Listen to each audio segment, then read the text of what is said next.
Hey guys, tonight we're going back, way back to a quiet morning in ancient Persia. The moon's just dipped below the edge of the sky, and the courtyard stones are still cool beneath your feet. You shuffle forward, clutching a simple clay bowl, yawning as the first call of a morning bird echoes across the pale blue dawn. Somewhere nearby, a servant is already grinding seashells to dust. You can smell it faintly, briny, sharp, like beach air without the breeze. The fountain in the center of the garden gurgles softly, almost like it's still sleepy too. You reach for a damp cloth soaked in rose water, dab it across your face and try not to think about how absurdly early it is. Hygiene, it seems, waits for no one, especially not in a household that takes its grooming almost as seriously as its taxes. Here's your first cheeky reality check. If you were hoping for a modern bathroom or a quick electric brush, I've got news for you. You probably wouldn't survive this version of a morning routine. So before you get comfortable, take a moment to like the video and subscribe, but only if you genuinely enjoy what I do here. Also, let me know where you're watching from and what time it is where you are. Always fun to see where this sleepy little time machine reaches. Now dim the lights, maybe turn on a fan for that soft background hum, and let's ease into tonight's journey together. You start by crouching near a low marble basin. It's carved with floral patterns and has seen more sunrises than you ever will. You splash cool water over your face and cup your hands to take a gentle rinse. Not too much. Water is precious, even in a noble courtyard like this. Then comes the cleansing bowl. Small, shallow, inside, a fine powder that looks like sand, but gritty. This is your crushed seashell tooth scrub, made from scorched oyster shell, finely ground limestone, and dried mint leaves. Add a pinch of myrrh for scent, and you've got the ancient Persian answer to toothpaste. You pick up your brush. It's not a brush really, more like a small twig frayed at one end. It's been soaked overnight in a mix of salt water and herbs to soften it. The wood, often pomegranate branch or walnut, something flexible but strong. You begin to rub gently, up and down, side to side. Not too hard. These teeth have to last decades, and there's no dental insurance in 52 ET. Historians still argue whether this early dental care was purely practical, or also symbolic. Was it just about oral health, or part of ritual cleanliness tied to religious purity? In Zoroastrian tradition, purity was sacred. You weren't just scrubbing for plaque, you were polishing your spirit. And honestly, with a mouthful of chalky seashell grit and minty resin, it does feel vaguely spiritual, or at least like penance. A breeze stirs the hanging fabrics around the edge of the garden. Someone across the courtyard sneezes. A small bronze bell rings, one of the attendants starting their rounds. You hear the clink of a golden pitcher being set down gently near the elders' quarters. You spit discreetly into a small side basin. Spitting in the main fountain would be scandalous, not to mention disrespectful to the household gods. Then you rinse with a mix of water and vinegar. Yes, vinegar. It's not pleasant, but it's effective. And bonus points. It might just keep that lingering onion from yesterday's lentil stew at bay. You lean back, exhale, and swish your tongue across your teeth. They feel smoother, not exactly minty fresh, but definitely shell polished. Nearby, someone laughs quietly. Still haven't gotten used to it, a servant asks. You shrug, grin, and point to your molars. They're gleaming, at least. There's a certain pride to it. In this time and place, clean teeth aren't just hygienic. They're a sign of education, discipline, and class. You know this. Everyone does. A guest who doesn't clean their teeth before entering the home of a noble, social death. Worse than wearing mismatched sandals. You gather your things. The twig now lightly stained at one end. The bowl of powder, sealed again with a cloth tie, and your rinsing water. You tuck them into a satchel embroidered with simple knotwork, and rise slowly.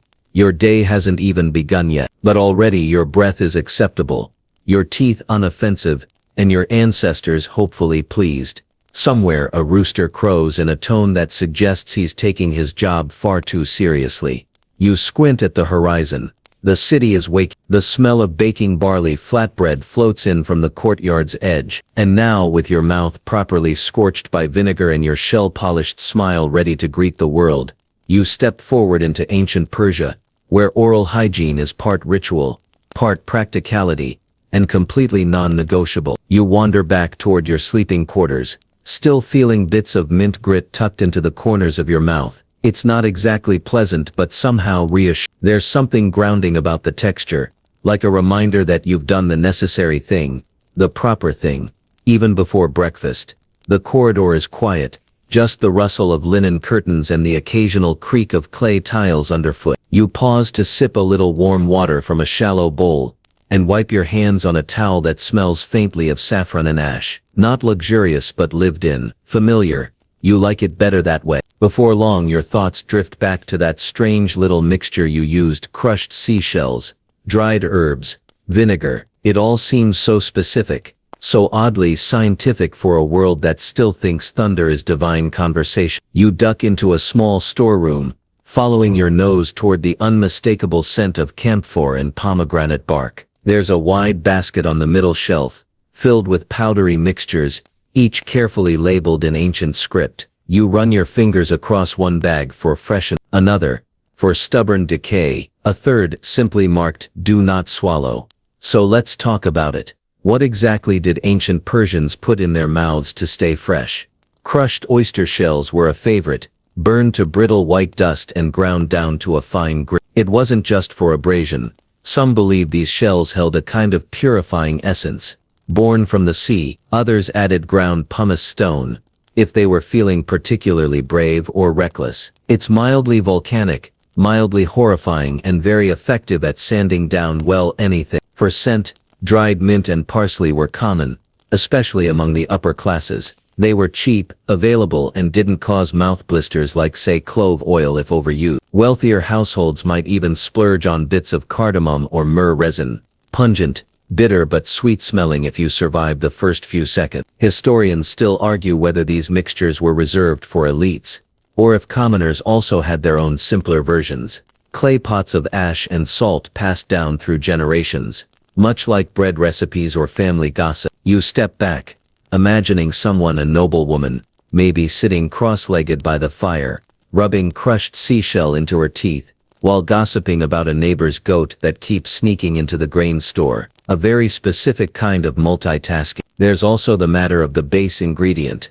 You recall your own mix this morning, had a slightly bitter note: charcoal, probably. Ground wood charcoal was another staple, black, gritty, and allegedly detoxifying. Of course that idea persists into modern times, so maybe they were onto something. Or maybe humans just enjoy smearing burnt things on their teeth, and pretending it's medicine. Your fingers trail across a small sealed jar, olive oil mixed with salt, a tooth massage blend, supposedly good for gums, bad for taste buds. You lift the lid and sniff, sharp, salty, slightly rancid. And this brings you to the oddest part of it all. These recipes weren't written by dentists. They were written by herbalists, midwives, even temple scribes, people who believed in the delicate balance of the body, the elements, the divine. Your toothpaste wasn't just about teeth.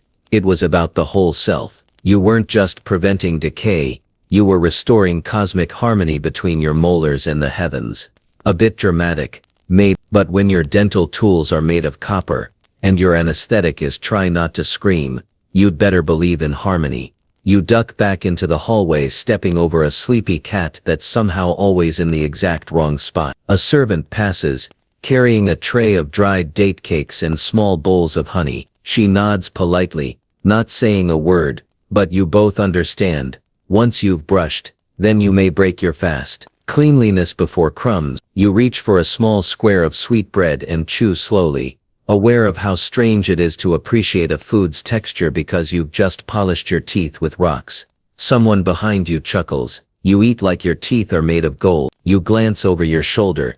It's Darius, one of the young scribes, always amused by everything, always chewing on something questionable. You raise an eyebrow. At least I still have teeth. He grins and holds up a small twig, clearly half chewed. Keeps me humble. You shake your head and walk on. The sun is higher now, casting golden beams through carved archways, painting stripes on the floor like sunlit bars. Somewhere a prayer bell rings once, then twice, a reminder that the day is underway, and you're already ahead of it. And as you return to your corner of the household, cloak draped over one arm, your mind lingers on those seashells, those crumbling fragments of once living things, now used to preserve other living things. It's oddly poetic. A cycle, maybe, dust to dust, shell to smile. You touch your jaw gently, still smooth, still strong, for now at least. The sun rises higher, spilling honey-colored light across the courtyard stone. You squint toward the sky,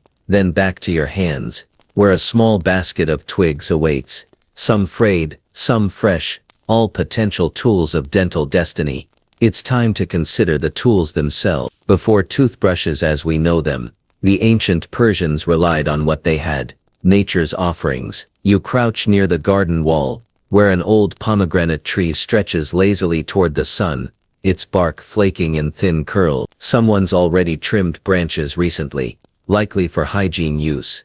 You break off a small twig about the length of your palm, and gently rub the end against the brick. After a few passes, the fibers begin to fan out, like a tiny broom. A chew stick, essentially, functional, simple, surprisingly effective. Historians still argue whether the Persians invented this practice independently, or borrowed it from earlier Mesopotamian neighbors. But what's clear is by 500 BCE, chewing sticks were part of daily life across the empire. Pomegranate wood was a favorite, not just because it was plentiful, but because its bark had mild antimicrobial properties. It also tasted earthy, slightly bitter, not exactly refreshing, but better than camel dung, which thankfully never made it into Persian dental rituals, though it did appear in a few neighboring traditions. We're looking at you, ancient Egypt. You twirl the stick thoughtfully, brushing it against your fingertips. It's oddly satisfying, like holding something that quietly knows its purpose. A few women nearby sit under the fig tree, prepping their own chew sticks. One of them dips hers into a small dish of salt and baking soda. Another whispers a prayer before brushing, eyes closed as if cleansing her teeth is also a way to cleanse her mind. You join them, not because it's required, but because rituals shared in silence often speak the loudest. You remember the seashell paste from earlier, but this feels different. It's slower, more meditative, less abrasive. The bristles made of plant fiber work with surprising precision. You rub slowly, listening to the soft rasp of wood on enamel. It's not glamorous, but it's honest, organic, functional. Someone giggles nearby. You glance over and spot a younger girl trying to brush while balancing a bowl of dates on her head. She fails. The bowl tumbles, dates scatter, and everyone groans, not out of annoyance, but with affectionate exasperation. Another shared joke added to the morning. You smile. Carefully. You did just clean those teeth after all. Back in the storeroom, a different kind of tool rests on the highest shelf. It's rarer. A copper pick, with a twisted handle and a flattened tip. This, you know, was for more serious business. The kind of thing used when tooth cleaning turned into tooth rescuing. You don't touch it, because no matter how confident you feel with mint leaves and twig brushes, you're not ready for amateur surgery before breakfast. Still, it's fascinating. Someone once made that tool by hand, heated the copper, flattened it, shaped it for this exact task, maybe even engraved it with a name. Perhaps it belonged to a traveling healer, or an ambitious cousin, who read a little too much herbal lore and decided dentistry sounded fun. Fun is generous. Ancient dentistry involved strong fingers, bribes of honey cakes, and zero anesthesia. Historians debate how common these tools were outside elite households. Did villagers have simpler versions? Were dental emergencies just endured? Some evidence suggests that small kits were passed through families, cherished, feared, and only used as a last resort. The ancient version of your uncle's terrifying tool drawer. You head back to your corner, chew stick still in hand. It's already starting to dry out, the fibers stiffening. You toss it toward the compost pile with a satisfying flick and reach for another twig, this time from the walnut tree. Walnuts stronger, more bitter, but effective. You test the end with your thumb and nod. Approved. A servant walks by carrying a ceramic cup, steam curling out the top. Not tea. A decoction, possibly sage or sumac, brewed down into a gargle. Antiseptic. strong enough to knock back bad breath or burn the first layer off your tongue. Either way it works. You swish a little, not pleasant, but you've grown used to it. Like vinegar, it announces its presence with dramatic flair, then fades into something tolerable. You glance into a bronze mirror mounted on the wall. It's warped, but serviceable. Your teeth catch the light. Are they sparkling? No, but they're clean, sturdy, ready. And that's the thing about these rituals. They weren't about perfection. They were about presence, about beginning each day with a gesture of care, a flicker of intention, even if it tasted like salted firewood. The breeze picks up, tossing petals from a nearby blossom tree across the ground like sleepy confetti. One lands in your palm. You blink, smile, and let it go. Just like the morning, just like the routine. You won't remember every chew stick, every rinse, every step, but they'll remember you. The seashells, the herbs, the twigs, they keep your story on their bristles, in their fibers, echoing in the quiet moments before the world stirs. You sit back. Another breath, another brush. The day's just beginning, but your mouth, that's already conquered history. You wipe your hands on your tunic and stretch your back as the last of the morning light floods the stone walkway. In the calm you hear the rustle of fabric. Someone else just finishing their ritual rinsing behind a woven screen. The scent of boiled mint leaves drifts lazily through the courtyard, clinging to the early heat, like a polite guest who's not quite ready to leave. You pause and think about the deeper layer of all this brushing, rinsing, gargling, and mint chewing. It isn't just hygiene, not really. It's part of something far older, far more spiritual. Clean teeth, clean spirit. That's how many Zoroastrian households viewed it. Not as vanity, not even health, but as purity. In Zoroastrianism, purity wasn't some abstract virtue. It was a cosmic law. To remain clean was to resist drug, the force of chaos and corruption. And yes, that included keeping your mouth tidy. It sounds lofty, but you've seen how seriously they take it. Ritual washing before meals, cleansing words whispered before spit. Even spitting had rules, facing away from fire, avoiding sacred plants, never near flowing water, because your mouth could either uphold order or defile it. You've probably never been so intimidated by saliva in your life. And here's the thing. Zoroastrians believed that fire, water, earth and air were sacred, which meant human excretions, spit included, had to be handled with extreme caution. This is why you always rinse into a side basin, never the main fountain. That fountain might have its own guardian spirit. For all you know, you'd rather not offend.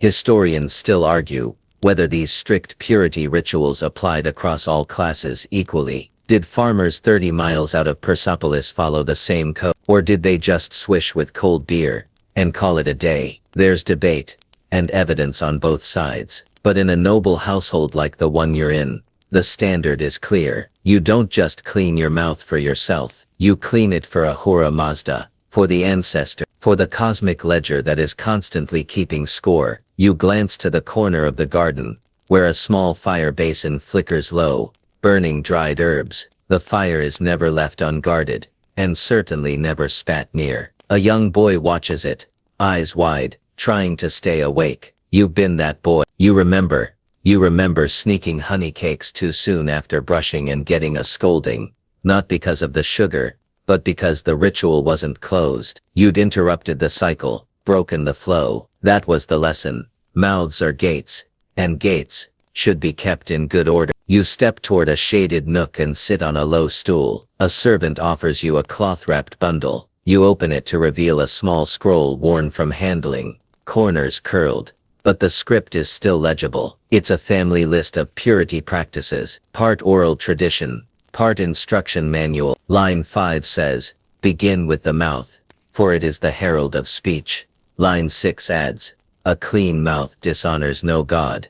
You chuckle softly. That line was probably written by someone who never bit their tongue mid-curse. Still, you like the poetry of. As you unroll more of the scroll, you find small illustrations, rinsing bowls, chew sticks, prayer gestures. One figure is shown standing beside a spring, head bowed, cupping water in one hand, while shielding his mouth from the sun with the other. Modesty, even from light. The woman who gifted you this scroll once told you, If your teeth are clean but your words are sharp, what have you truly polished? You didn't understand it then, you're still not sure you do, but you brush, every day, maybe that's the answer. The breeze returns, curling around the corner, lifting the edges of your robe, and the petals on the ground. Someone starts to hum, a low, repetitive melody used during morning preparation. It's not for entertainment, it's for rhythm. Even oral care has its tempo. You rise slowly, scroll still in hand,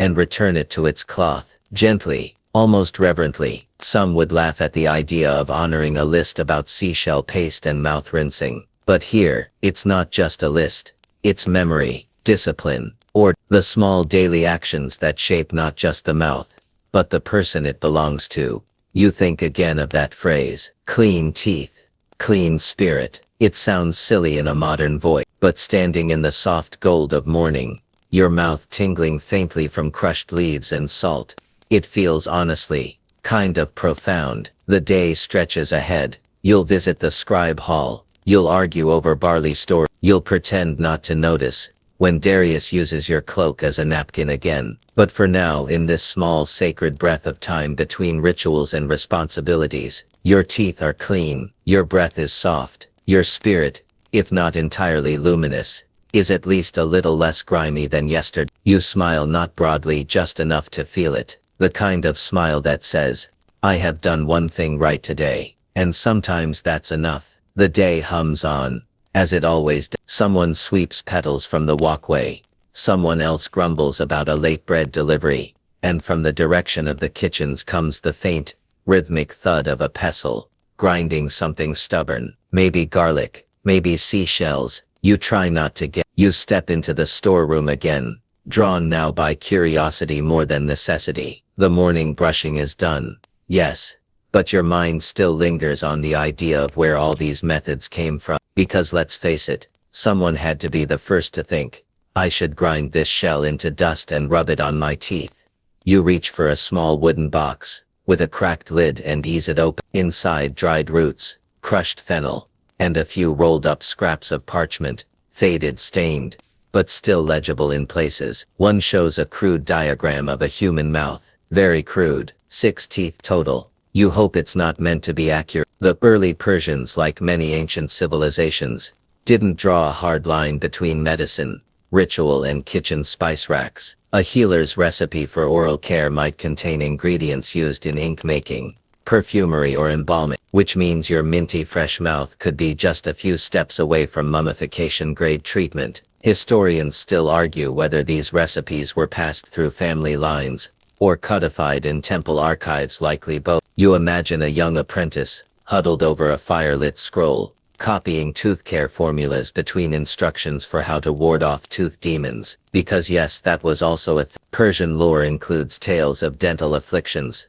believed to be caused by invisible beings, spirits that lodged themselves in the molars of the unrighteous, or the insufficiently clean. The cure, herbal pastes, and whispered prayers, sometimes even spitting backwards over your left shoulder. You tried it once, nearly sprained your neck, didn't help. You flip through another scroll. This one's clearer. A list of common ingredients used in oral hygiene mixtures, written in both Old Persian and Elamite. Some are familiar. Mint, vinegar, ground shell. Others, less so. Crushed emerald. That feels ambitious and expensive. But there it is, noted as good for the breath of kings. Right beneath it, crumbled brick to be used sparingly. No further explanation. You glance around the room and spot a small jug in the corner. You uncork it carefully. The scent is sharp, like fermented herbs and dry riverbed. Maybe thyme steeped in old wine, or maybe something best left unnamed. You hold your breath, and dab a bit on your wrist. The smell lingers, intense and oddly nostalgic. You've definitely smelled worse, possibly even tasted worse. One time a friend dared you to chew a garlic clove after brushing. You did it. You don't talk about it. Someone passes by the storeroom and pauses, still reading old scrolls about bad breath. It's Parissa, older than you by maybe 10 years, and always 3 steps ahead in every household bet. You grin, trying to figure out which recipe makes my words sound more intelligent. She laughs. Try licorice root. At least your insults will smell sweet. And then she's gone, like she always is before you think of a better comeback. You slip the scroll back into the box and straighten up. The light outside has shifted. Longer shadows, warmer tones, midday is close, and you're hungry, which ironically means it's time to ruin your clean teeth all over again. But before that you stop by the herb bench in the garden. Rows of clay jars sit on a ledge, each with a small tag tied in red thread. You pick one up, cinnamon bark, shaved, and another fennel seed used not just for digestion, but for keeping the breath light and floral. You pocket a pinch, and then you spot a bundle hanging from the rafters. Dried myrtle leaves. Rumor has it, they were once soaked in wine and used as mouth rinse for royal guests. Whether it worked or not is debatable. Whether the guests cared even more so. You smile at the thought. Imagine some wide-eyed envoy from a distant kingdom, swirling myrtle wine around their gums, trying not to grimace while pretending it's exquisite. That's the thing about ancient oral care. It was part health, part hospitality, and part performance. Clean breath could earn you favor at court, keep you from offending a temple guardian, or at the very least, stop your cousin from calling you mouth of mushrooms again. You finish your garden rounds, and head toward the small reflecting pool near the center of the courtyard. The water glimmers, catching the pattern of your robes and the movement of a bird swooping low. You lean over and study your reflection, not for vanity, but just to confirm, yes, still upright, still minty. And somewhere in the back of your mind, you hear a familiar voice from childhood saying, "A clean mouth is a quiet ally." You never knew exactly what it meant, but today, as the breeze brushes your cheeks and the warmth of the sun presses against your shoulders, it makes sense. In a world that talks loudly and often, there's something noble, something ancient, in simply tending to yourself quietly, daily, and with care, even if that care includes vinegar and seashells. Lunch is over, and the courtyard has settled into its usual midday hush. The heat gathers thickly under the arches, slow and syrupy. Even the cats, normally so dramatic about everything, have collapsed into lazy heaps of sun-warmed fur. It's the perfect time for a rest, or in your case, a walk to the library. You shuffle your way across the tiled path, past sleeping servants, and the quiet bubbling of the water basin, and enter the shaded scroll hall. It smells of dust, ink, and lemon balm, the kind of scent that makes your shoulders relax before your mind even notices. You're not here for grand philosophy or war chronicles. You're here to follow a thread, a trail of breadcrumbs through history's medicine cabinet. You've heard whispers of an ancient document, one that described not only the ingredients of oral pastes, but the rituals that surrounded them. A curious little codex, known as the Treatise of Harmonious Breath. Half practical advice, half poetic ramble, and definitely obscure. Historians still argue whether this treatise was compiled during the Achaemenid period, or stitched together later from oral traditions. But one thing they agree on, whoever wrote it had opinions. You find the scroll brittle but intact, and carefully unroll it on the stone reading bench. The first line reads, "To greet the sun with clean breath is to offer no insult to the gods." That's a bold start. You approve. As you scan the next few lines, you realize the treatise treats oral care like music. There are references to mouth harmonies, tongue rhythms, even something called the root melody of teeth. You blink. Is this dental care or a lost album? Then comes the breakdown of ingredients. Begin with the powder of sea's bone, seashells, classic. Temper with vinegar of green grape. Add resin from the tree that bleeds but never cries, likely myrrh, and sing the vow until the spirit softens. You try it under your breath. It doesn't do much for your mouth, but it does make your shoulders feel slightly looser. You imagine a group of elite Persians standing in a courtyard, brushing with vinegar and shell dust, while humming in unison like a choir of minty monks. It's absurd. It's beautiful. It's probably not that far off from what actually happened. One margin note, clearly added by a later reader, simply says, "This did not stop my husband's breath." A tiny ancient roast, immortalized in ink. You turn the scroll slowly. The next section veers from ingredients into gesture. It describes how to hold the brush twig thumb pressed along the grain, strokes short and upward, almost like a ritual bow but for your teeth. There's even a bit about where to brush first. Begin with the tooth that first bit bread in youth. You're pretty sure that's poetic license. You have no idea which tooth that was. You let the scroll curl up naturally, then press it gently closed and return it to its drawer.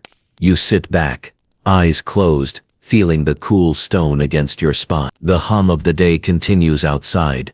Market bells, distant clatter, the soft splash of someone rinsing a cloth. You wonder what it must have been like to invent these things. The first person to try rinsing with wine instead of water. The first to decide that a tree twig made a decent bristle. The first to say, "My mouth feels better when I do this." Not because anyone told them to, but because they listened to their own discomfort and said, "There must be a better way." You open your eyes and glance toward the wall, where small terracotta masks hang in neat rows. Each mask is different. One with a broad grin, one with puffed cheeks, one with a pursed mouth, as if tasting something disagreeable. These were once teaching tools, used by instructors to demonstrate expressions and more practically to show what kinds of mouths needed which kinds of treatment. There's even a legend that one mask, known as the Laugher, was modeled after a prince who refused to brush, lost all his teeth by 30, and insisted the mask be made to remind future generations not to let mirth rot the molars. You walk over, gently tapping each mask with your finger. A quiet game. Which one are you today? Maybe the smirker, maybe the sire, maybe the one whose breath smells faintly of crushed mint and forgotten rituals. You step outside, blinking at the brightness. The lights shifted again, angled now like a blade across the stone. It's the kind of afternoon that stretches long unhurried. No battles to plan, no scrolls to copy, just the sweet silence of a well-brushed, well-fed, historically curious mouth. You head back toward your room, but not before stopping at the garden's edge, where a sprig of thyme nods in the breeze. You pluck a leaf and place it on your tongue, bitter, sharp, alive. And once again, for reasons both practical and poetic, your mouth feels complete. You let the thyme leaf dissolve on your tongue as you walk along the shaded colonnade, each footstep a soft echo against polished stone. The palace is drowsy now, caught in the warm after-lunch lull. Even the peacocks are quiet, their usual self-important honking, replaced by slow, suspicious blinking from under a fig tree. Your path leads you toward the women's quarters, not out of nosiness, but because that's where one of the more fascinating oral care traditions unfolds each afternoon. See, in many households, especially noble ones, women were the guardians of ritual cleanliness, both for the body and the home. That included everything from linen folding to herb drying to, yes, dental concoctions. And among these matriarchs, oral care wasn't a boring task. It was an art form. You round the corner and pause before entering. Voices drift toward you, soft, rhythmic, sing-song. Someone's reciting a verse. It's not poetry for poetry's sake, it's instructional. One woman chants while another grinds ingredients with a mortar. A third arranges bristle twigs in neat rows. You slip inside, careful not to interrupt. The space is filled with filtered sunlight, and the dry aroma of crushed seeds and vinegar. It smells clean, but not sterile, warm, lived in, humming with purpose. One elder sits cross-legged near the center, inspecting a small jar of powdered shell. She pinches some between her fingers and lets it fall like snow onto a plate of mashed dates. For the stubborn ones, she mutters, smiling, a little sweet helps the bitter go down. Historians still argue whether women formalized these mixtures through written recipes, or simply passed them by word and repetition. Judging by what you see now, it's clearly the latter: gesture, tone, memory, rhythm, a choreography of care. You kneel beside a basket of lemon peels and dried rose petals. A young girl offers you a pinch of orange zest, wrapped in cloth. For after rinsing, she says shyly, it makes the words come out prettier. You nod solemnly, as if this is sacred knowledge, because honestly it is. There's a bowl of water steeped with hibiscus petals on the side. When you rinse with it, the sensation is floral, Yes, but more than that, it's light, like breathing through a memory of gardens. You resist the urge to swish dramatically. This isn't the time for theater. A small debate breaks out in the corner. Two women argue, good-naturedly, over whether coriander or dill is better for bad breath. One cites an aunt who swore by dill tea. The other raises an eyebrow and simply says, "My husband ever thanked me for coriander." Someone laughs. You feel it again. That subtle warmth that comes from shared rituals, not just the doing of things, but the passing of them. The belief that something so small, so seemingly mundane, can carry comfort, dignity, even joy. And sure, there's some vanity involved. A well-tended mouth makes for better conversation, for gentler smiles, for not having people lean back mid-sentence. But this isn't about impressing guests. It's about upholding a standard, not just for yourself, but for the house. You glance around and realize something important.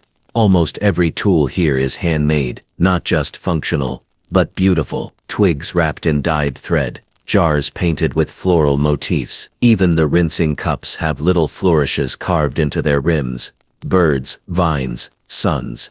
No one's watching, no one's clapping, but someone, somewhere, decided that dental care deserved art. You imagine a traveling merchant stopping by, seeing these tools and scoffing, "All this for brushing your teeth?" And you imagine the eldest woman calmly replying, "Yes, because we're not animal." You watch as one girl takes a seed pod and gently scrapes its edge along her molars. She winces slightly. Too strong, too sour. She shrugs, tries again with a bit of salt. The elder watches, nods once and moves on.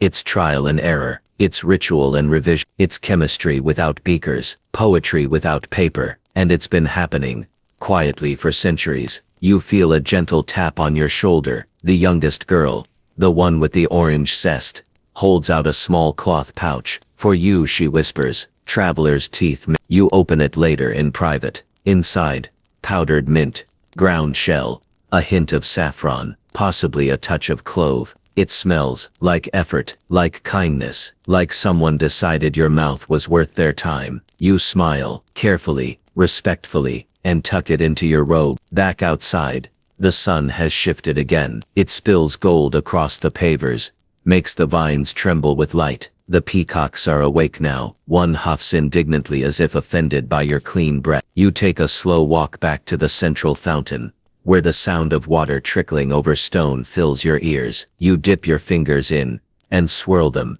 watching the ripples dance outward like sound waves. Clean teeth don't solve all your problems. They don't ward off war, drought, taxes, or in-laws, but they do make you feel slightly more human. And sometimes that's all you need. You find a low wall near the fountain and settle there, letting your feet dangle just above the stone path. The warmth from the midday sun is still lingering in the stone, like a subtle heat pack for your spine. Your hand absent-mindedly touches the little cloth pouch, gifted earlier, still tucked safely in your robe, still carrying the scent of mint and the memory of that smile. Your mind drifts now, as it often does after a meal and a moment of peace. You wonder what tooth care might look like outside the palace walls, in dusty villages, or wind-swept plateaus, where the nearest physician might be a week's ride away, or simply the oldest aunt with the loudest advice. Historians still argue whether oral care in rural Persia followed formal Zoroastrian ritual structures, or if it was more improvisational. It seems likely that while city folk debated saffron ratios, farmers swished with goat's milk and called it divine. You picture it vividly: a shepherd on a rocky slope,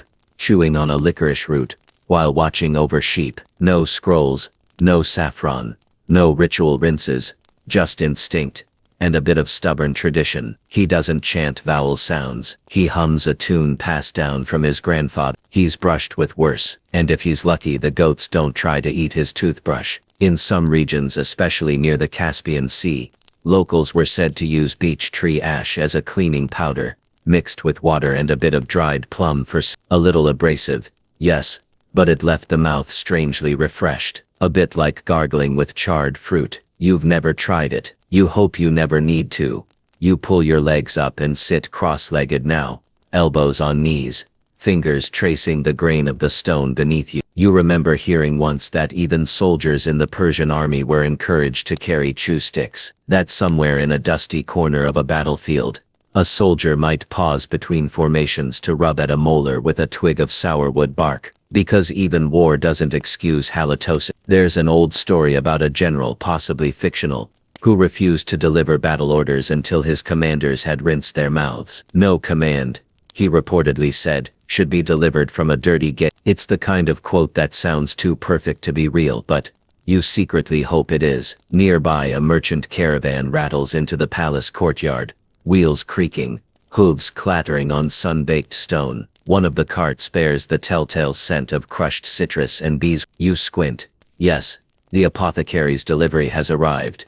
You watch as sacks and jars are unloaded, bundles of miswak sticks, jars of pickled rosehips, and little corked vials, filled with green-tinted oil, possibly mint and clove, or perhaps one of those experimental blends that make your eyes water and your tongue tingle like it touched lightning. One servant opens a crate and pulls out a box labeled in careful script, "Teeth Dust, Summer Blend." You grin. Someone in the apothecary business clearly has a sense of style. You imagine them swirling shell powder and cinnamon, while wearing a fragrant cloak, muttering, "No, no, this batch needs more sass." You walk over slowly, curious. A scribe is already recording the ship. You peer over his shoulder. The inventory includes powdered charcoal for whitening, date seed extract for gum soothing, and something called river pearl flake. That last one sounds suspiciously like crushed oyster shell, with delusions of grandeur. The scribe notices you and lifts an eyebrow. "Looking for something minty or something fiery?" he asks. You smile.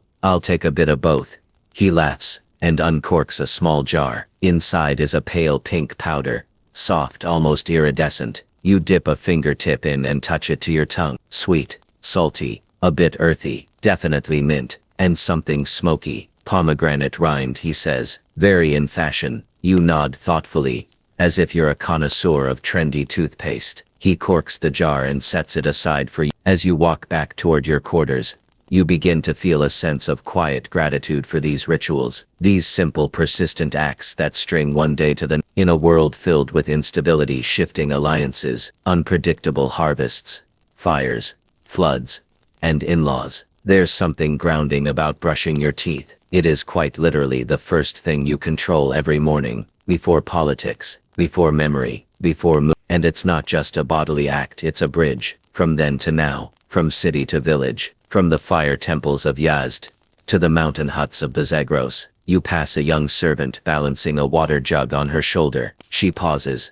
smirks, and says, "You've got mint on your chin." You wipe it off, mildly embarrassed. She adds, "Smells better than goat breath," and disappears around the corner before you can thank her or protest. You chuckle, and for some reason in that moment, it hits you. Oral hygiene, for all its ingredients and rituals, is also just human. Sometimes elegant, sometimes awkward, sometimes wrapped in saffron, sometimes covered in mint dust and side-eye. You reach your doorway just as the sun begins its long descent. Shadows stretch and cool the air, and the scent of evening cook fires begins to You exhale slowly, the minty breath of one who has, against all odds, spent an entire day thinking about seashells, molars, and powdered pomegranate, and loved every minute of it. Evening settles over the palace like a long exhale, soft amber light pooling in doorways, the chatter of birds winding down to sleepy clicks and flutters. You step out into the main courtyard, now shaded and cool, the heat of the day baked into the stone like memory. You pass the fountain again, the one with the lion-shaped spouts and the overly dramatic gurgling sound. Someone's tossed a petal or two in for good luck, or maybe just bored. You've got a small bundle tucked under your arm now, your very own toolkit for ancient Persian tooth care, assembled like a connoisseur. A few root sticks, one small pouch of summer blend shell powder, a thread-wrapped brush, and a vial of clove-infused ring. You feel like a slightly eccentric apothecary, or a beauty blogger from tonight.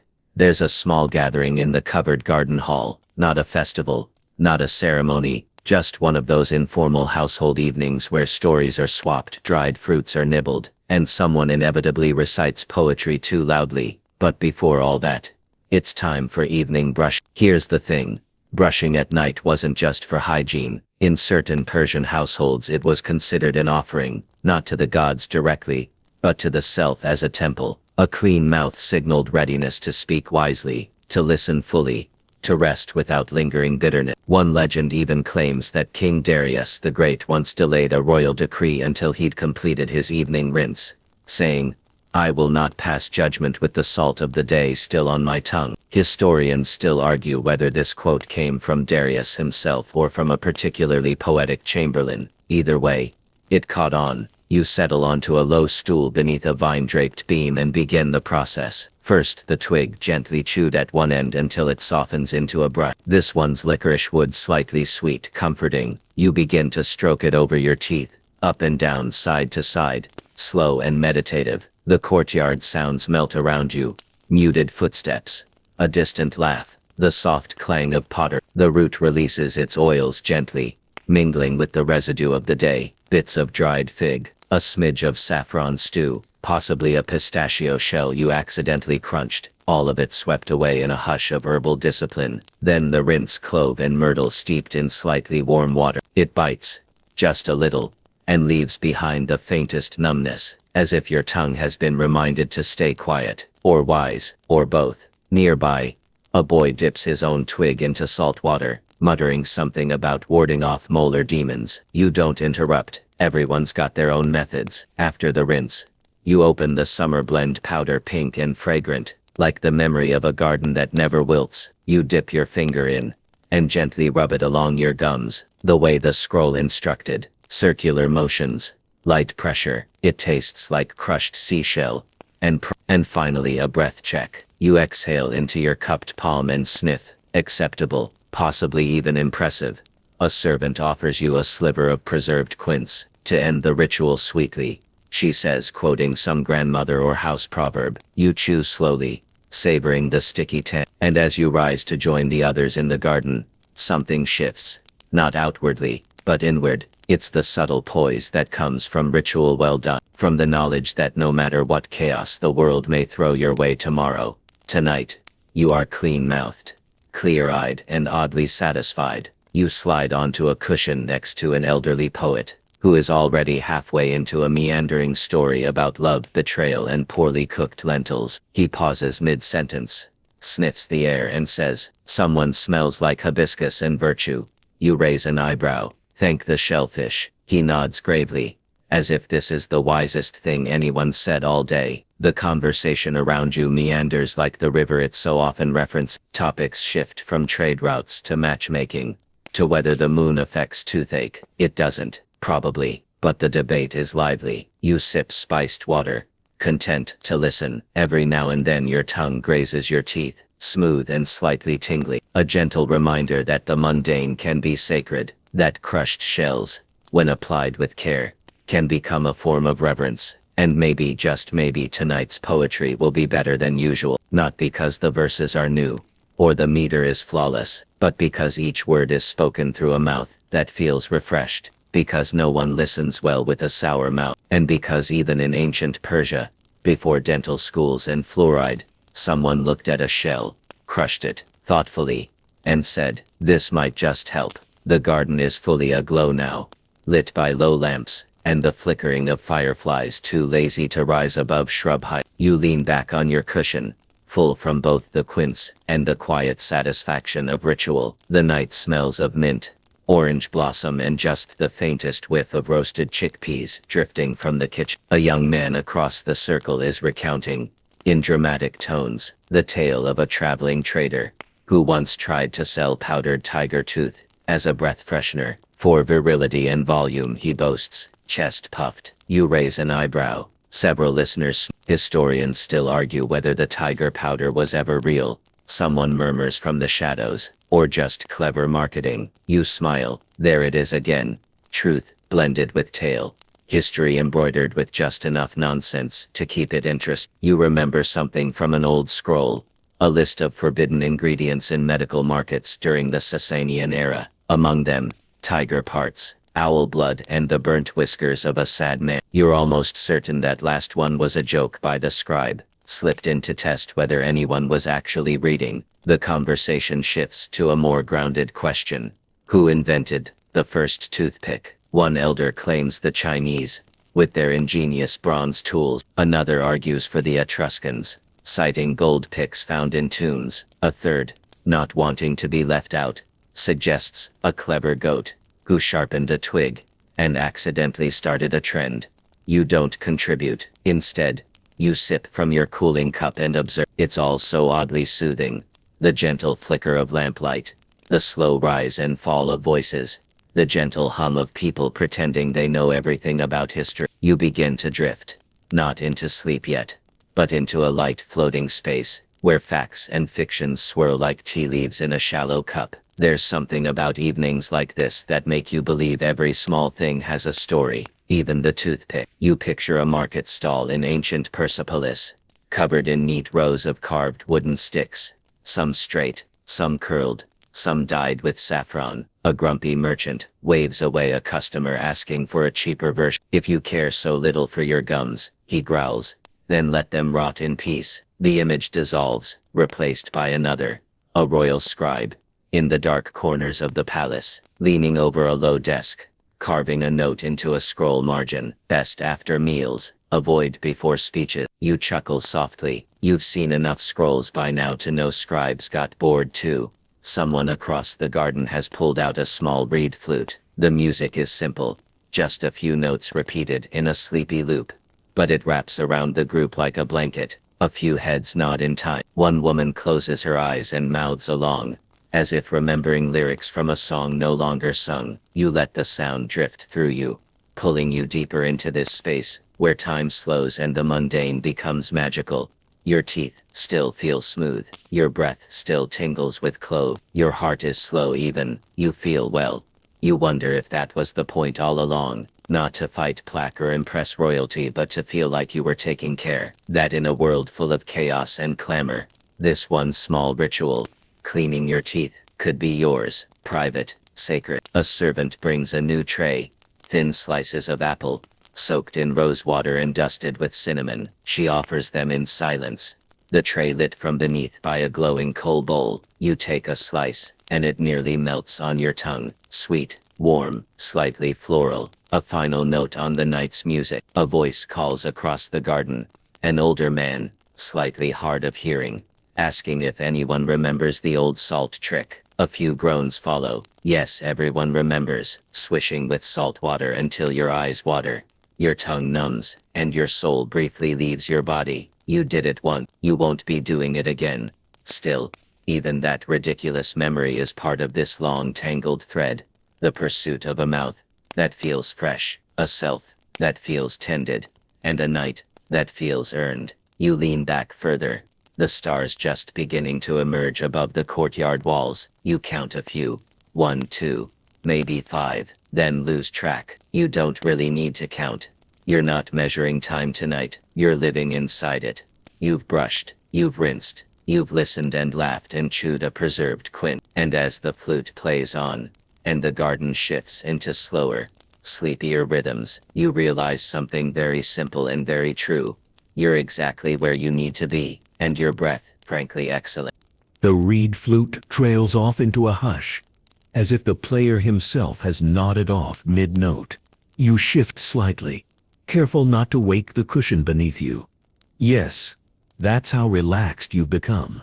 Even the furniture feels half asleep now. In the far corner of the garden, a few children are playing a quiet game of pebbles, their giggles muffled by the vines. One of them pretends a pebble is a tooth, and another, dramatically, crushes it between two pieces of chalk. Crushed seashells, he whispers, knowingly. Like the queen uses, the others nod, wide-eyed. You smile to yourself. Word spreads quickly in the palace, especially when the words involve powder and royalty. Earlier today, while everyone was busy with their routines, you'd overheard a stable hand talking about the mint tea tooth treatment. The queen apparently insists on before bed, takes a sip, swishes, says a prayer, then spits it right on the roses, he said, gesturing toward the royal garden. You suspect this might be exaggerated. Then again, it wouldn't be the strangest dental habit among royal. In fact, As you think back through the day's discoveries, you remember one rather strange practice among the Achaemenid court, rubbing the gums with powdered amber, mixed with sheep's milk. Soothing. For speeches, the scroll had noted, and while modern dentists would certainly have opinions, it must have worked well enough for them to keep doing it through 3 dynasties. Historians still argue whether such concoctions had any real medicinal value, or were simply symbols of elite refinement. You suspect a little of both. After all, everything in a palace is a performance, even brushing your teeth. The storytelling continues now, shifting from dental rumors to love poems and back again. You catch only fragments. And so I told her, my breath is sweet only because I miss you. He tried rinsing with vinegar, but it only made his tongue more sour. And if the gods had teeth, surely they would brush them with stars. That last line lingers in the air like incense. Someone should write it down, but no one does. Sometimes a moment is meant to be heard once, then float away like a dandelion seed. You rise and begin walking along the garden path again, feet bare now, toes brushing the cool flagstone. The air carries a stillness that only comes when everyone agrees without saying a word that the day is done. You stop near a small shrine tucked beneath an arch. It's a simple space, just a carved stone, a few oil lamps, and a shallow dish filled with herb. You recognize the scent, dried sage, some eucalyptus, maybe even a trace of myrrh. Offerings, you think, for health, for voice, for breath. You kneel for a moment not to pray, but to appreciate. The quiet here is different, dense, wrapped in meaning. You take a deep breath, still minty, still clean. You whisper, not to the shrine, but to the night, thank you. You're not even sure for what. Maybe for the shell powder, maybe for the peaceful company, maybe just for the rare gift of a day without chaos. You rise again, stretch slightly, and feel the twinge of every muscle that hasn't moved in hours. You roll your shoulders. The stars are brighter now. As you head toward your quarters, you pass a servant carefully placing little pots of rinse by each doorway, each one different. Some with dried rose petals, others with crushed basil, one mysteriously with a floating almond. Personalized blends, the servant explains without prompting. Depending on what kind of dreams you want. You blink. And what does almond do? She shrugs. Some say it softens memory. You nod politely, and choose a pot with lavender and a hint of lemon. Dreams should smell like clean linens and slow mornings, you think. You carry the rinse back to your room, its surface trembling gently with each step. Inside, the room is dimly lit. Just one lantern, flickering gently in the corner, its glow caught in the polished brass of the mirror. You set the rinse on the sill and take a seat. Your reflection looks calm, maybe a little too calm, like it's waiting for you to say something profound. Instead you dip your finger into the rinse and touch it to your lips. Cool, bright, familiar. You finish the ritual quietly. No grand gestures, no final declarations, just a rinse, a breath, and a quiet closing of the eye. And as you settle into your bedroll, clean and content, the last thing you think before drifting off is not about dynasties or empires or crushed seashells. It's just a quiet realization. Caring for your teeth might be the oldest form of self-respect we have. The room hushes around you, as if it too has exhaled for the day. The lantern's flame dips lower, casting shadows like ink in water across the floor. Your body is still, your limbs heavy with the weight of warmth and routine. And yet your mind begins its usual twilight wander, back to the beginning. This strange soothing odyssey into ancient Persian tooth care. It started with crushed seashells. Seems so trivial now. But it wasn't, was it? It was a doorway into a world you hadn't expected to find so human, so warm, and if you're being honest, so minty. You imagine the coastal trader, centuries ago, bending over the shoreline, collecting shells not for decoration, not for soup stock, but for dental hygiene. Not glamorous, but revolution. Historians still argue whether it was the Persians who first discovered that grinding calcium-rich shells into powder had a whitening effect. The Egyptians had versions of it, the Greeks had theirs, but it's the Persians who seemed to elevate it. who turned it into art, into poetry, into a scented silken ritual. And tonight, as you lay beneath thin woven blankets in a room cooled by stone and silence, you start to understand why dental care for them wasn't just about removing bits of fig from your molars. It was tied to presentation, spirituality, and even the whispery edges of romance. The idea that your breath could bless or offend not just others but the gods themselves. You think of the shrines again, the little pots of herbs and oils left near temples, of priests who cleansed their mouths before chanting sacred words. There's an old saying carved into the lintel of a fire temple: a clean flame, a clean You'd passed under it once and never thought much of it until now.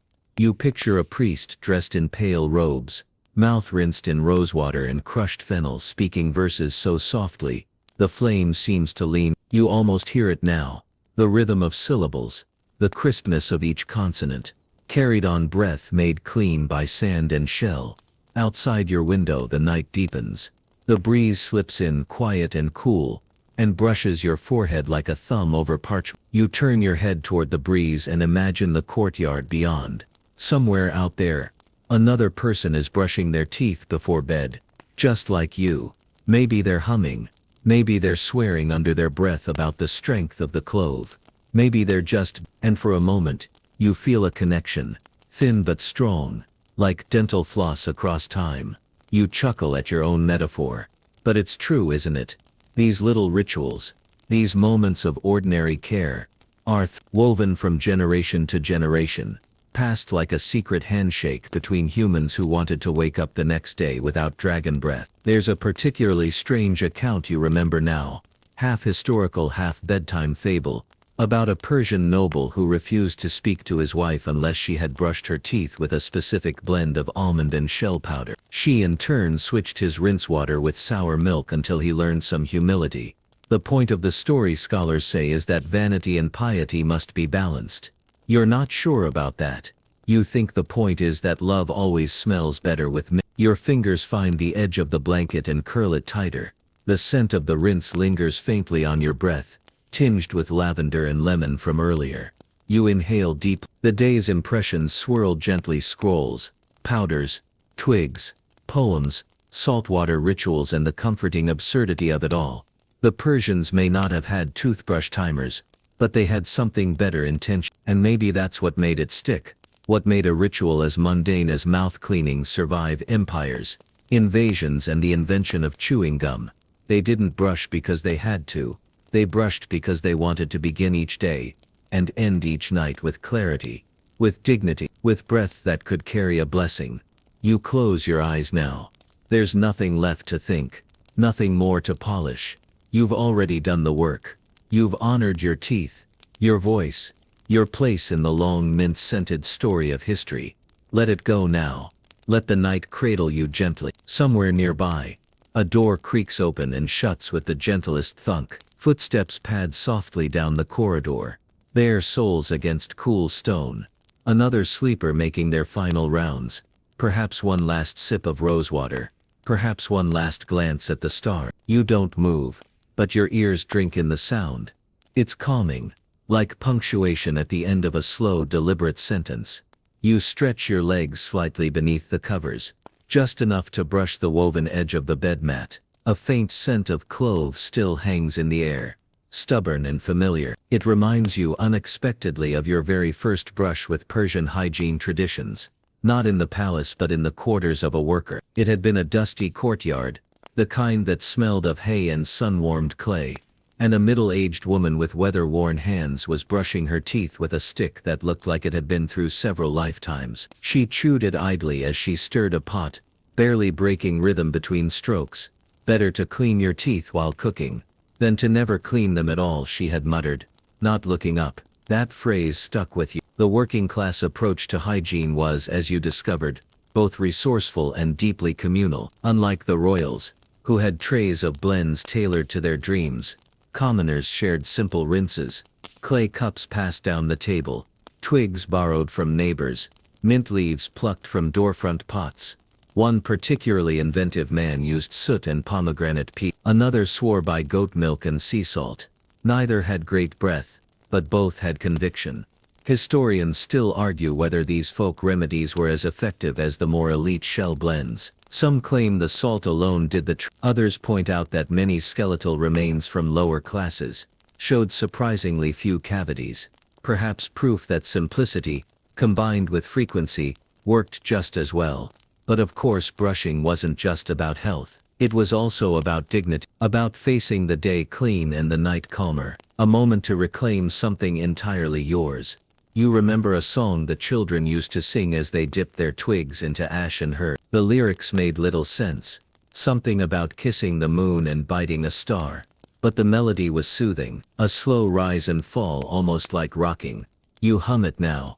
Absently, the rhythm comes back to you like an old friend. In the working quarters, mornings began with shared water jugs and group brushing. Conversations mingled with mouthfuls of rinse water. Did you hear about the camel that escaped? Spit. They say it was cursed by a toothless merchant. Spit. Community messiness and care, all tangled together in the kind of choreography that no scroll ever recorded, but which history is built on. You roll onto your side now, pressing one hand under your cheek. The bedding here isn't silk, just rough cotton, worn soft by years of washing and sun. You trace a frayed seam with your fingertip, letting it anchor you even as your thoughts drift toward more curious corners of Persian life. There was one old tale passed from servant to servant, about a girl who claimed she could identify a man's profession by the scent of his breath. Warriors smelled of vinegar and onion, scribes parchment and ink, bakers yeast and smoke. She apparently predicted a royal steward by calling out mint and melon rind. She became a palace favorite for a while, until one day she said a visiting diplomat smelled of dried promises. No one saw her after that. Even now, you smile at the story, the kind of absurd but oddly precise humor that can only survive in whispered memory. You think of her when someone comments on your own breath, which by the way still smells like lavender and low expectations. Not a bad mix. There's a comfort in knowing that even the most mundane aspects of life, like brushing your teeth, are laced with culture, humor, invention and just a little mischief. You wiggle your toes beneath the blanket, noticing the slight chill of night has crept in again. Somewhere outside a dog barks once, then silence. Even the city rests now. And you, wrapped in quiet, still carrying the scent of long past seashells, find yourself doing the unthinkable. You feel grateful for crushed oyster powder. What a strange journey this has been, and it's not over yet. You wake, no, not wake, exactly. You shift within that half-sleep space, where dreams are soft, and the past feels oddly tactile. The blanket is still tucked just right. The scent of lavender remains, though faint now, diluted by cooler air and the hush of late night. Somewhere beyond the stone walls, a camel groans. It's not an elegant sound, but it fits. Even beasts must yawn, must ease into the lull of midnight. Your mind drifts to the herbalist. They were the unsung heroes of hygiene. Women and men hunched over pestles and mortars, turning bark and root into powders, fit for a queen's molars. You had met one once, or someone who claimed to have been one. Her fingers were permanently stained green, and her breath smelled like a garden on fire. Clove is power, she'd said, pounding the spice with alarming force. But too much, and your tongue forgets who it is. You weren't sure what that meant, still aren't. Historians still argue whether Persian herbalists used more science or superstition. The lines are blurry. What's certain is they knew their plants well enough to soothe gum disease with thyme or dull pain with poppy resin, and they could craft a tooth powder so fine it sparkled like sand under moonlight. But not every blend was a success. One particularly memorable experiment involved pepper oil, supposed to invigorate. Instead, it sent an entire court musician section into coughing fits mid-performance. The incident became known as the spicy flute disaster, and to this day the phrase is used to describe any grooming routine that backfires. You smile in the dark. You're not sure if the story is real, but you want it to be. Because here's the truth. Ancient hygiene wasn't sterile or perfect. It was human, messy, trial and error, equal parts wisdom and weirdness. And the herbalists were the heart of it all. They worked behind the scenes, crafting tiny miracles in clay bowls, never praised in official records but relied upon by everyone, from merchants to monarchs. Their rooms always smelled of damp earth and lemon balm. Their tables were cluttered with bundles of mint, sticks of licorice root, and jars labeled only with symbols. They taught children how to chew willow bark when teeth ached, and how to pack crushed marjoram between the cheek and gum for freshness. Some even claimed to interpret dreams based on what blend a person chose in the morning. If you reach for cinnamon, one herbalist said, you seek courage. If you avoided salt, you're hiding something. You had once chosen basil. You never asked what that meant. These figures weren't just potion makers. They were confidants, secret keepers, historians in their own way, passing knowledge orally, blends, cures, curses, through whispers in herb-scented rooms. You remember sitting in one such room, watching a woman wrap a bundle of dried sage in linen, tie it with goat thread and hang it above the doorway. For clarity, she explained, and to keep boys with bad teeth away. You nearly choked on your but even in the jokes the ritual mattered. Tooth care wasn't just about mouthfeel. It was about intention, identity, protection, pride. An herbalist's blend was like a fingerprint. No two alike, each revealing something intimate about the user. You once tried to recreate a blend from memory. Crushed fennel, a touch of salt, a shaving of licorice root. It wasn't bad, but it wasn't hers. And you realize now, lying here staring at a ceiling you cannot see, that you missed that time. The learning, the listening, the subtle art of care without spectacle. The Persians, you think, didn't just aim for cleanliness, they aimed for balance, for harmony between the body, the senses and the sacred. You think of the herbalist's laugh, bright and raspy, like gravel blessed by wind, and the way she'd toss sage leaves into the fire. After every mix, smoke tells me if it's right, she'd say. You never saw her measure a thing. You never saw her get it wrong.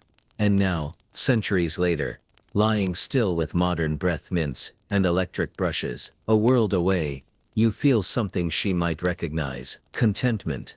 The kind that lingers, like clove, like basil, like the story of the flute player who sneezed in B minor. A sigh escapes you long involuntary. The kind that feels like laying down a heavy satchel after a long road. You don't move. You let the warmth cradle you. Let the rhythm of your own breath become the only sound you follow now. If sleep were a horse, it would be trotting in circles nearby, waiting for you to climb on. Your mind, however, has one last stop to make tonight. A place less fragrant, perhaps, but no less fascinating. Bones.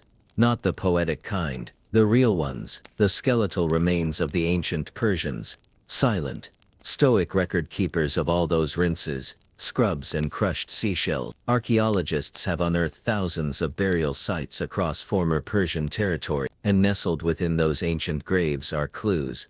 Teeth worn down by twig brushes, molars with grooves from years of shell paste polishing, jaws showing signs of infections.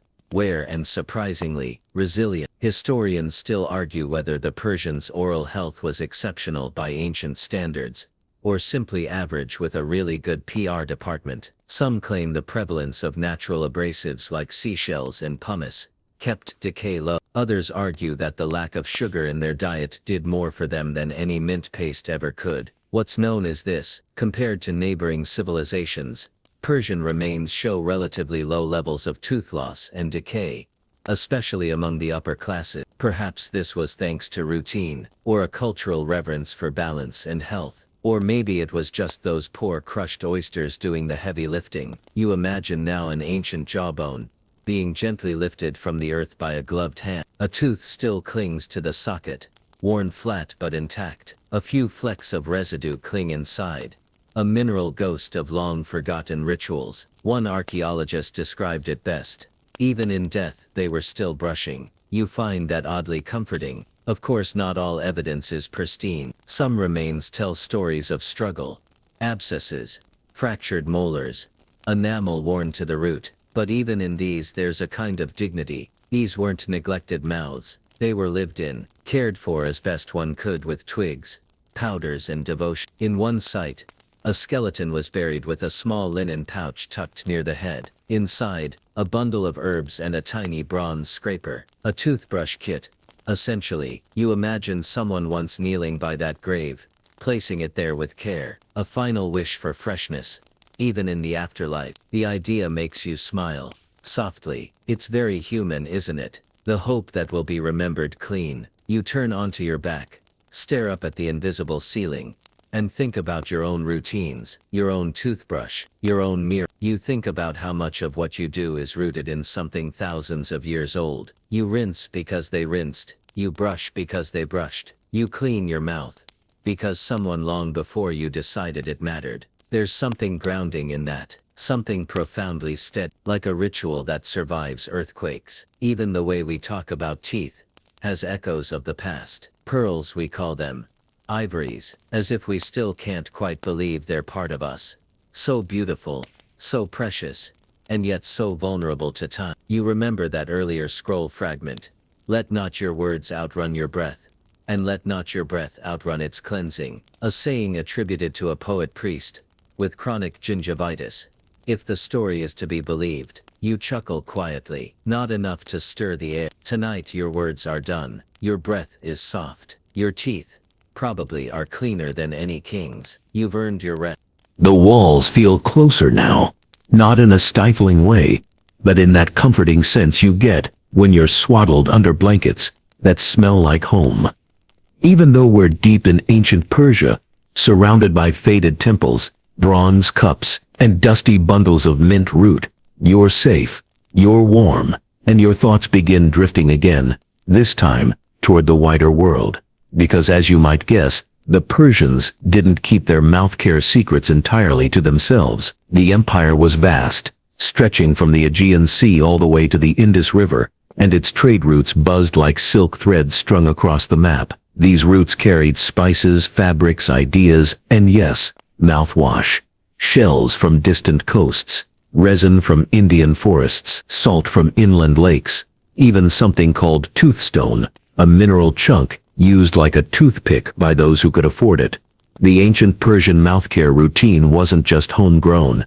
It was globalized before globalization was cool. Historians still argue whether the famed Persian rinse recipe, an infusion of rosewater, salt, crushed seashell, and ground cardamom, originated in the empire itself, or was an imported blend improved over generations. Some point to Babylonian influence, others to Indian Ayurvedic texts, and a few even claim the idea came from seafaring Arabs who noticed dolphins had clean teeth and decided salt water might be the answer.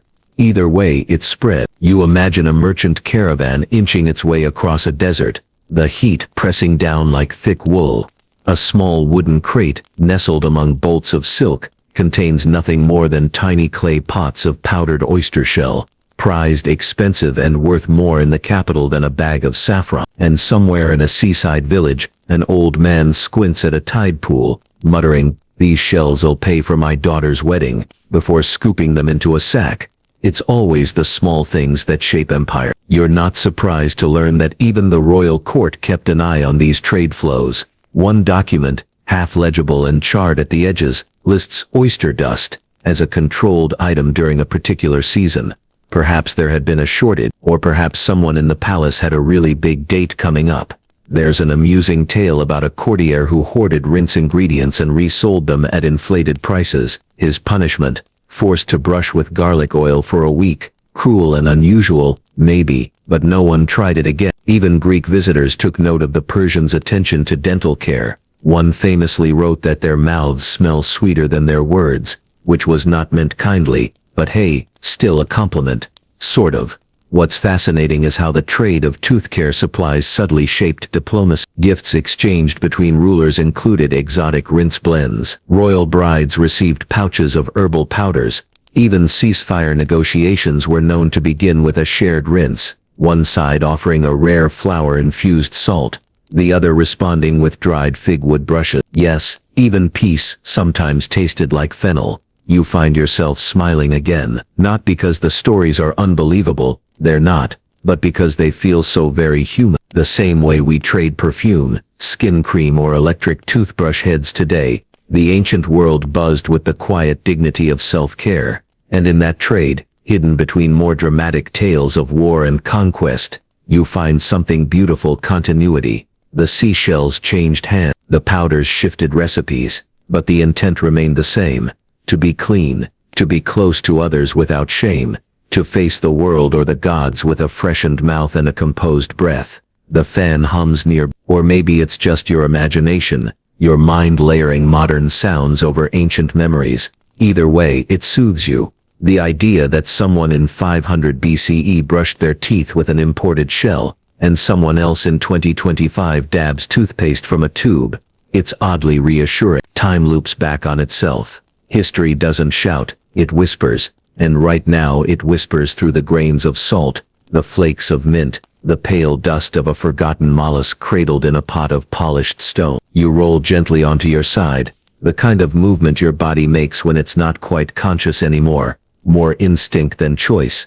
The air is still, and even the walls seem to be holding their breath, perfect for what comes next. Dream. But before they arrive, one last image surfaces. The royal mirror. Yes, the mirror. Not the one on your bathroom wall smudged and splashed with toothpaste foam. No, this one is bronze, polished to a smoky sheen, hanging beside a low table in the quarters of a Persian noblewoman. She stands before it, her reflection soft in the metal, and she's brushing her teeth slowly with a fragrant twig. Her morning ritual. A servant waits nearby with a bowl of water infused with rose petals and sea salt. There's no rush. This is as much about rhythm as it is cleanliness. This noblewoman, you've seen her before in your thoughts, not just tonight, but always whenever you think of grace. She's not powerful in the way kings are. She's powerful in presence. You know she doesn't speak before her morning rinse. That would be unseemly. And the mirror, though unflattering by modern standards, reveals exactly what she needs. Steadiness, habit, a reflection of her breath, as much as her face. Historians still argue whether women in Persian society had access to the same dental resources as some believe elite women had their own specialized herbalists and secret rinse recipes. Others claim their routines mirrored those of their husbands, differing only in ritual significance. Women rinsed before prayers, men before court. One scroll describes a woman who added saffron to her powder, not for effect, but to gild the beginning of her words. That phrasing stuck with you. To gild words, how delicate, how unnecessary, how lovely. Of course the common women weren't brushing in bronze mirror. Their tools were simpler, twigs stored behind cooking pots, rinse water poured from jars, still warm from the sun, but their care was just as tender, just as precise, perhaps more so, because they did it while stirring pots, braiding hair, shoeing chickens, and still they made time to brush. Every morning, every night. You think now of one forgotten poem, half-burned, unearthed near Persepolis, where a woman writes, "I scrub away the dusk in dreams and rise with cloves behind my teeth." A line so specific it has to be true. You wonder about her. Did she rinse alone? Was she in love? Did she whisper verses into her bowl of salt water just to watch them disappear in a swirl? Maybe you're doing the same now. You breathe in, the room is cool again. Your toes just starting to curl for warmth beneath the blanket. Outside, a breeze brushes past the window with the softness of sandalwood, and in the dark of your room or tent, or noble chamber, or a corner of the palace where history forgets to clean, you find a little stillness of your own, the kind that comes when you've looked long into the mirror and decided there's nothing left to fix tonight, no final task, no teeth to polish, only quiet breath, and the slow golden drip of dreams. You lie still now, barely tethered to the waking world. Your limbs are warm,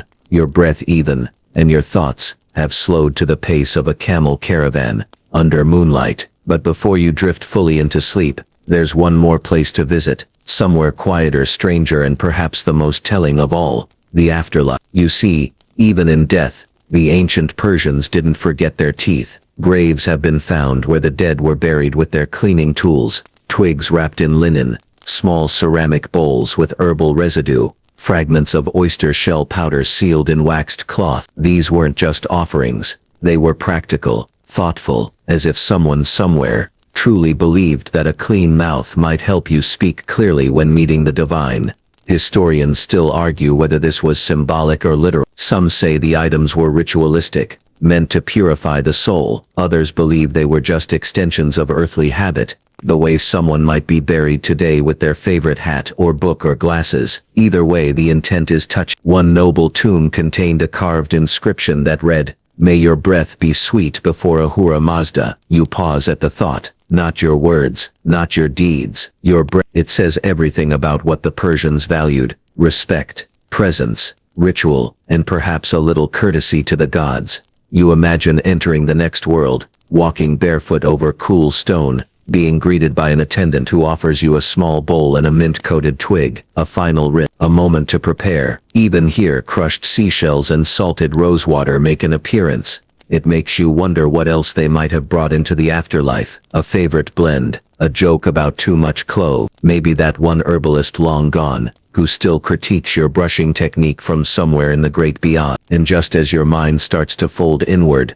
drifting off like a paper boat on a dark lake, one last thought surfaces, soft, sleepy, and persistent. You'll never look at a seashell the same way again. The water has settled. The seashells, crushed or whole, have served their strange little purpose. You're not in ancient Persia anymore, but some part of you still carries the scent of cardamom, the cool touch of clay, the slow ritual of care, and that's enough. Your thoughts slow, your body sinks a little deeper, and the world around you begins to blur at the edges. What was once clear becomes soft, what was once specific becomes distant, not gone, just gentle now. There are no more scrolls to unroll, no more powders to measure, no more ghosts of herbalists whispering clove warnings in your ear. Just you, wrapped in quiet, held by time. Let the stories you've heard tonight settle like dust on an old shelf, harmless, faintly shimmering, waiting for you if you ever need them again. For now, you can let go. Let the salt rinse away. Let the scent of mint and rosewater drift. Let the long line of caretakers, those who scraped, stirred, and scrubbed their way through history, step quietly back into shadow. You've traveled far tonight. Now it's time to stay still. Time to sleep. Time to rest. Let the hush of the night hold you. Let dreams take over. Let your breath soften, sweeten, fade.